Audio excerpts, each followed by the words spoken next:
Hey everybody, for those of you that don't know, my name's Hoopy. Today in the garage we're working on a Polaris Ranger 900. And this right here is a 2013 Polaris Ranger 900 XP. And the customer has stated it jumps out of gear sometimes and it's not reading the correct gear on the dash now. Meaning whenever it says it's in reverse, it's actually in low or neutral and so forth. My assumption on this is it's probably the shift cable, but we're going to jack this thing up here and we're going to hook the shift cable. We're going to move the gear selector manually and make sure everything's good in the transmission before we go to jumping to conclusions. One other thing that makes me suspect a shift cable is the fact that it's got almost 7,000 miles on it. So, yeah, we're going to check into her. And as of now, it says it's in park.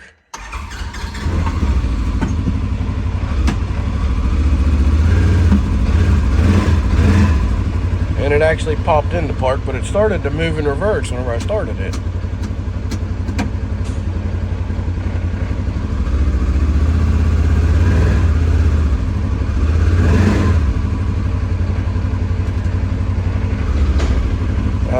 Well, that shouldn't work that way. We're in reverse is what it says, and we're going forward. So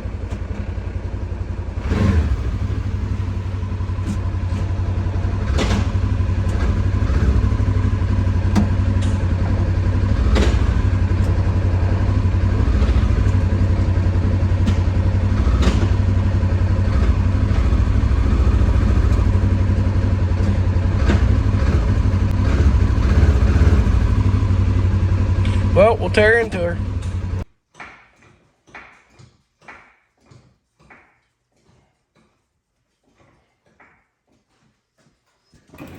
So up here underneath the machine, here's a gear selector on the transmission. Before I got out, I pulled that back in park.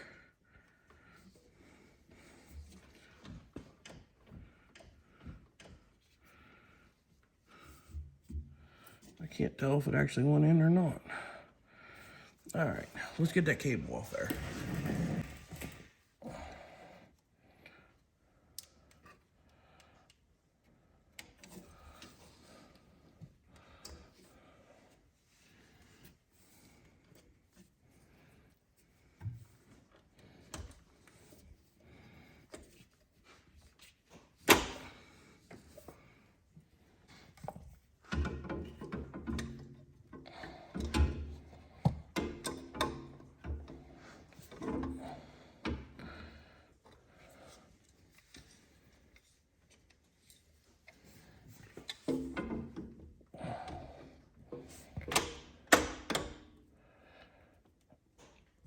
Now that there should actually be park.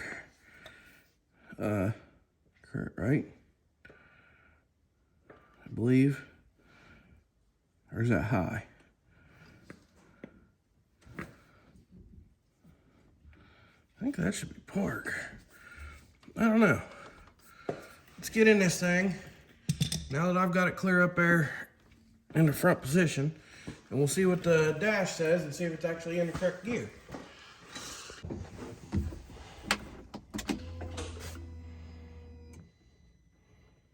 Dash is reading reverse. Well,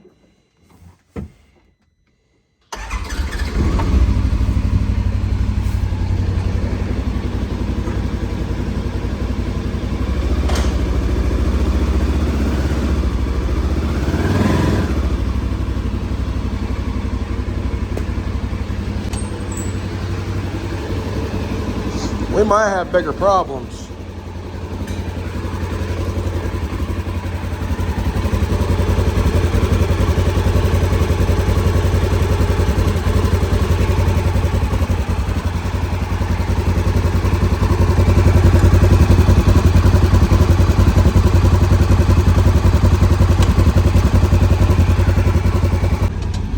Now that says neutral.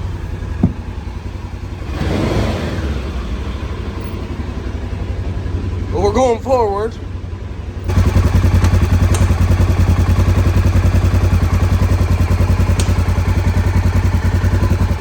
I went back one more clicked here.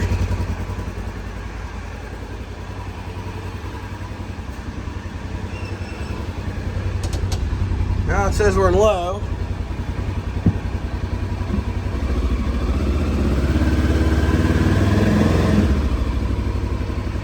We ain't going nowhere. Well, I'm gonna jump on Google and see if anybody else has had this trouble, because this is a bit puzzling here.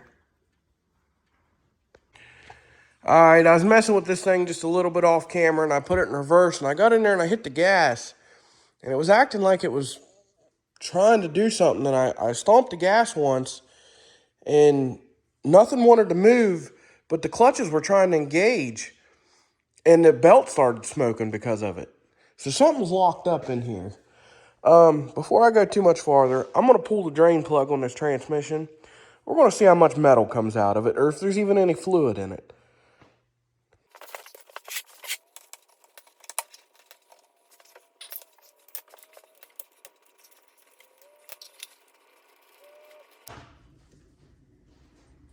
Oh, that ain't good. I just pulled the drain plug out, and that's all we got. No oil at all. And a lot of metal.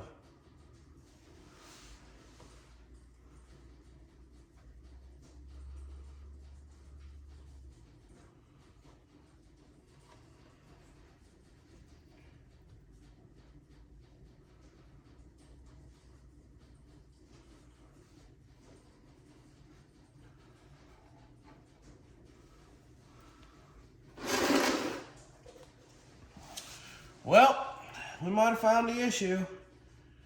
I would say, anyhow. She needs a transmission.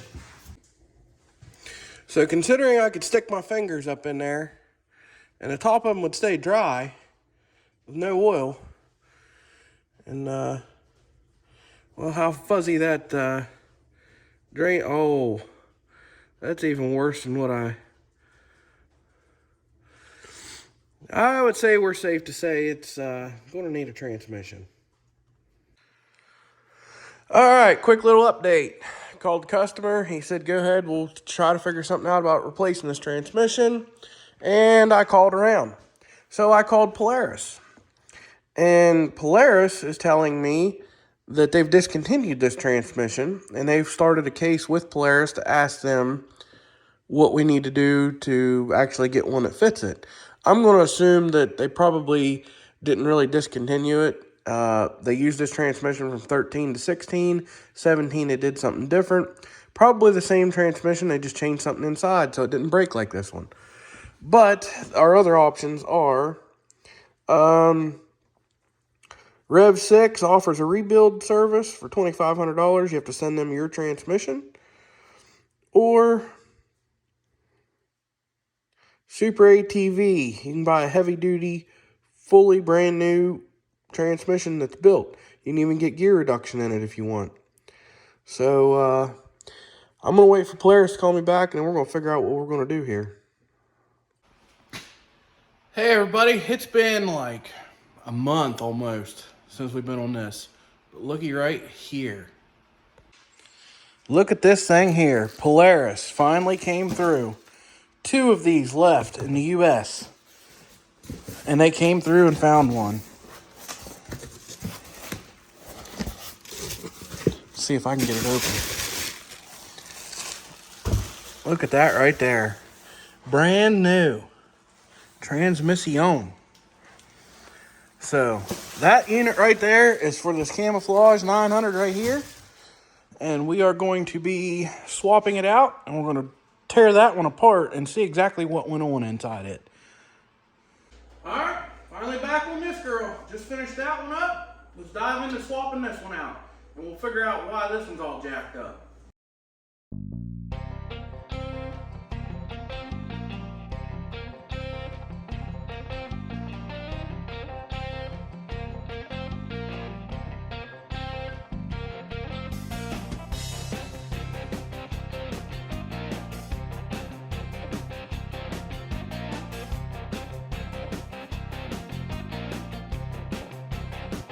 So I wanted to show this. Even though this bike here has got 7,000 miles on it, I can tell that it's never been ran real freaking hard. Because if you see all this pitting way out here on the clutch and you see how it's smooth from there down, it means that he's never really slammed it full throttle to get it to pinch all the way together to bring that belt up here. This actually has pitting in it and is textured by corrosion. You can see where the clean spot starts and stops. So, just something neat. So I just want to make a note of some stuff. If you see how this thing is so dirty, this bike wasn't actually dirty, but this was just covered in oil and the dirt stuck to it. You can see up here around there, there's some changing oil. There's some putting oil in it. Right here, it looks like it might have been leaking a little bit of antifreeze out over there. But then down around all this stuff, it's from all these seals, these axle seals slinging oil everywhere. And yeah, that's why this thing is just completely covered like this. I'm having a heck of a time getting this axle out. I even had my wife up here pulling on a pry bar while I was yanking on the axle. Still couldn't get it to come out. I'm going to soak it down with penetrating oil and leave it sit here tonight. I even de-jointed the front joint yanking on that thing so hard. If worse comes to worse, I will cut the band on the boot over here, pull the guts out of the CV, and we'll leave that shaft in it because we're, we're replacing the transmission anyhow. So if that doesn't work, we'll just get a new axle and leave that one in there. Well, I just got this axle out of here. If you can see how rusted up that thing is. Normally on older bikes like this, I like to take them for about a 3-mile ride before I change an axle. But this one here wasn't going to make it no 3 miles. I ended up dumping brake fluid down in there, and I drove a chisel in. You got to be careful doing that because you can bust the case, but it actually popped this one loose. And yeah, so it came out finally.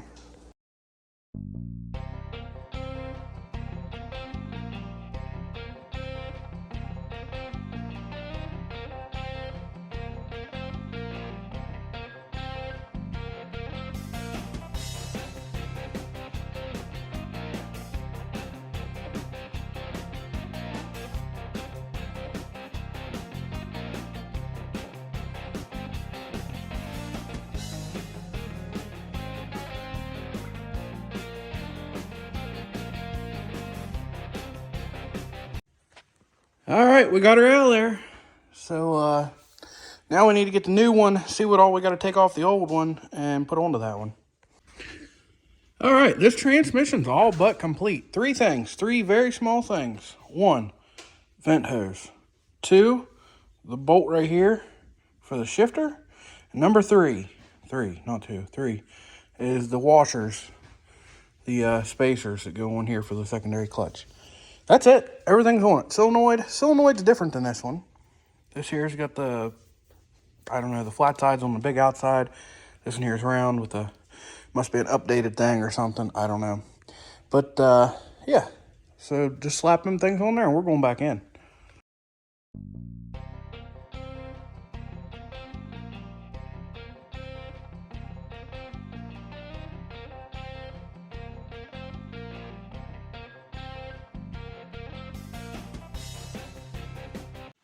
Well, she's down in there.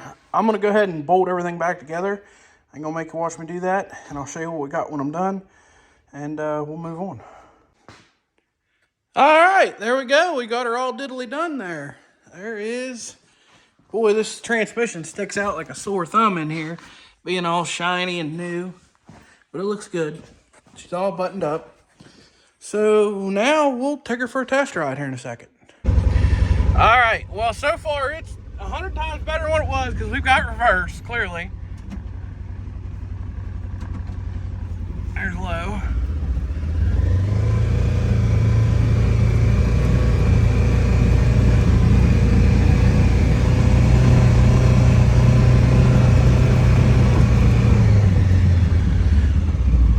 I mean, this is a brand new transmission. Of course, it's going to work right. We're spinning. All right, let's see if full drive works.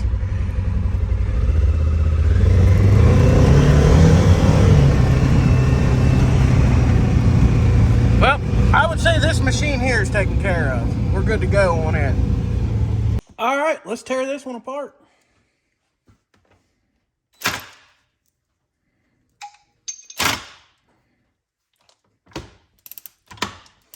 You've got to have it in high gear in order to take all this apart. Which high is all the way back, just so you know.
So far, nothing's like jumped out at me. Like the reverse chain didn't break.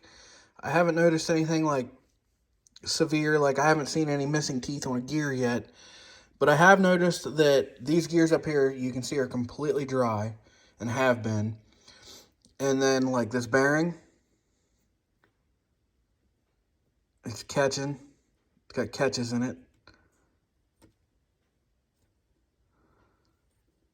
Well, that one there started spinning free. This one here, you can hear grumbling. It's because it hasn't had oil in a long time.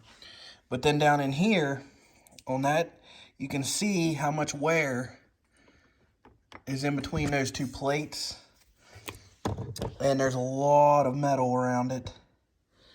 And like on gears like this, you can see where it's been spinning and put in gear a lot. And it like clips that off, because those edges are supposed to be kind of sharp. So, like I said, I haven't seen anything that's just like completely standing out to me that would stop this thing from completely working, because I could put it in low and it would just sit there and like bog itself. I had to put it in neutral and then it would drive forward. So we know we got it in high. We're going to try to shift through the gears here. Let's see if we can get back down into low. All right, that should be low.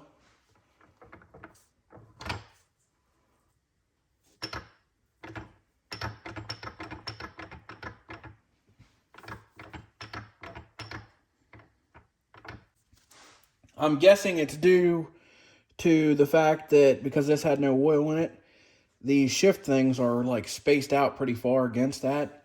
So they're not pulling everywhere that they're supposed to be. So I went ahead and slapped this thing back together. We're in high. And twist the gear, you can see the snorkel shaft moving.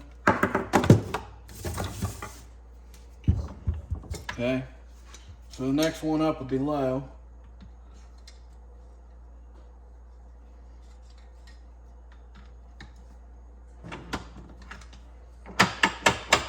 Locks up tight. Then goes to neutral. Neutral drives it. Like I told you, it would go forward.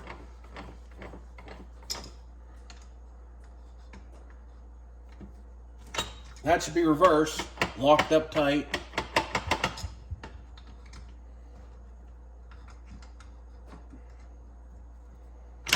And park, locked up tight.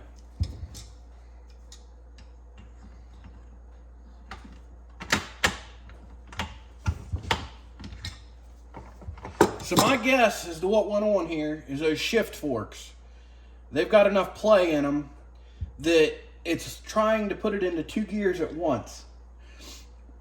And so like whenever we go to low, it's actually trying to go into low and neutral, which is why it's locking up. When you go to neutral, it actually gives it enough clearance that it puts it into low and doesn't go clear into reverse. But when you do go into reverse, it's probably going into park or keeping it in neutral and reverse. So my guess is the shift forks, due to no oil being up in here, it just spun them out and gapped them out too much. They aren't putting the gears where they're supposed to go. Well, that's it for this video. The owner is going to be pretty happy to have his bike back. So if you guys like videos like this, go check out the rest of my channel. Thanks for watching.